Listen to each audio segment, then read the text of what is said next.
I wish I had not waited 14 years. Somebody said if you want to lose something, lose money. You can get that back. 8 out of 10 millionaires have been financially bankrupt. Walt Disney filed bankruptcy 7 times and had 2 nervous breakdowns.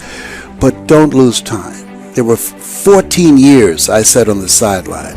14 years I said, I don't have an investor in me like Tony Robbins. 14 years that said, I don't have an MBA or a PhD, and I can't compete with these guys. I have the complexion of rejection.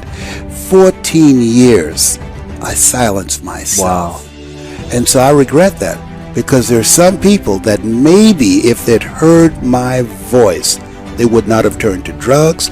If they'd heard my voice, their lives would have taken a different direction. And I can't get those 14 years back. That haunts me, and I think that drives me when I speak with such energy. I'm trying to make up for that time, but I can't. You don't achieve worthwhile goals quickly or easily. They take time. They take struggle. They take relentless pursuit, day in and day out. That's what it takes. But also, things don't usually fall apart quickly either. At least at first, it's a slow process. A little slip here, a little setback over there, a little wearing down of discipline and will over time. That's the thing. Success and failure are generally slow processes. Either slowly building things up or gradually tearing them down. And that's why I say you've got to pay attention. You have to watch. You have to watch every single second. Because those seconds, they turn into minutes. And minutes turn into hours, and hours turn into days, and days turn into years. And so, that second that just went by, that counted. And so did that second. And so did that one. And in those precious seconds, you were either building or you were decaying. You were either gaining ground or you were losing ground in that second, and in every second. Every second counts. So make every second count. Should be afraid of taking risks and pursuing something meaningful. But you should be more afraid of staying where you are if it's making you miserable. It's like the first thing you want to do is dispense with the idea that you get to have any permanent security outside of your ability to contend and adapt. It's the same issue with children. It's like you're paying a price by sitting there being miserable. You might say, well, the devil I know is better than the one I don't. It's like, don't be so sure of that. The clock is ticking. Yeah, and if you're miserable in your job now and you change nothing, in 5 years you'll be much more miserable and you'll be a lot older. It's a luxury to pursue what makes you happy. It's a moral obligation to pursue what you find meaningful. And that doesn't mean it's easy. You know, if you take people, and I've told you this, and you expose them voluntarily to things that they are avoiding and are afraid of, that they know they need to overcome in order to meet their goals, their self-defined goals. If you can teach people to stand up in the face of the things they're afraid of, they get stronger. And you don't know what the upper limits to that are, because you might ask yourself, like, if for 10 years, if you didn't avoid doing what you knew you needed to do, by your own definitions, right, within the value structure that you've created, to the degree that you've done that, what would you be like? Well, there are remarkable people who come into the world from time to time, and there are people who do find out over decades-long periods what they could be like if they were who they were, if they spoke their being forward.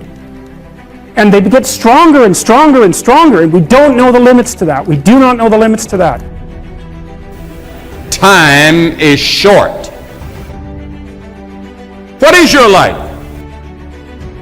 It's even a vapor that appeareth for a little time and then vanisheth away. If someone had told me when I was 20 years old that life was very short and would pass just like that, I wouldn't have believed it. And if I tell you that, you don't believe it either. I cannot get young people to understand how brief life is, how quickly it passes. It seems like yesterday I was in school.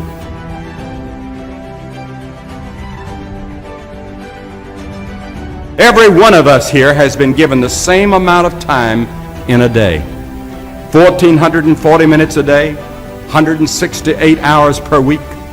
The days of our years are 80 years and 10. And if by reason of strength they are 80 years, yet is their strength labor and sorrow, for it is soon cut off, and we are passed away and cut off. 70 years God allows us. And it's interesting to me, with all of our medical science, we've never passed that magic mark. The average American male today lives 70 years and 4 months. The average female, 73 years and 6 months. More people live to be 70, but the average age of an American is still 70 as taught in the Scriptures. Now, 70 years God allows us. Let's think a moment. What do we do with those 70 years? The first 15 are spent in childhood, and then 20 years we sleep. And then the last 5 years, physical limitations are curtailing your activities. They haven't curtailed mine yet, but my 5th year till 70 starts next year. Only 30 years left, and part of that time must be spent in eating meals, working, and figuring out your income tax, things like that.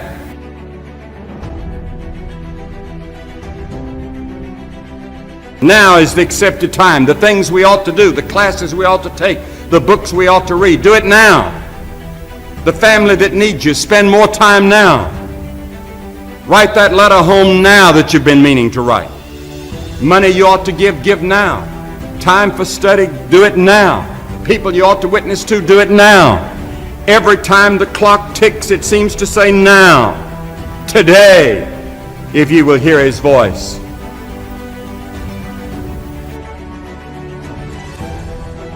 There is the category of problems in life, and it ain't going anywhere. And so the question is, can you deal with the whole category at the same time? That's the thing. That's how to be in the world, is to deal with that category all at the same time.